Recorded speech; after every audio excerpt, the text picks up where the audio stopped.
Լույսը բարի է, օրն էլ է բարի։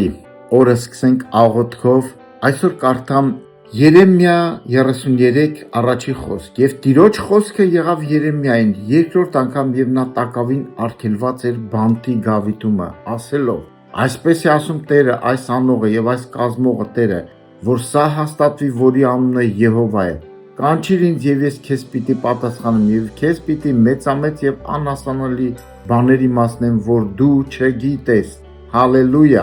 Սիրելիս, հիշում եք Պողոսն ու Շիղան, երբ որ բանտում էին, սկսին աղոթք անել, փառաբանել Տիրոջը եւ քանդվեց ամեն կապանք։ Երեմիան բանտում արգելված էր, Տերը եկավ եւ ասեց. կանչիր ինձ, վստահիր ինձ։ Բանտը մի վայրավոր կարծես անհույս վիճակ է, կապված, բայց սերնես ես եւ դու եթե բանտում լինենք, հիմա միգուցե շատ բնակավարներում քո կյանքում բանտեր է, եկեք աղոթք անենք եւ թող հրաշք անի Տերը, վկայություն լինի։ Երբ որ վկայություն եղավ այս աղոթքից հետո, գրեք ինձ, որ վկայենք, վկայության խոսք ունենանք։ Ամեն հայրս, ես աղոթում եմ Հիսուս Քրիստոսի զորավոր ու փառավոր անունով, ովքեր որ լսում են Տերին, բարձրացու, միաբանիր մեզ, մեր աղոթքը թող բարձրանա քեզ Տեր իմ Աստված։ Եթե կան կապանքներ,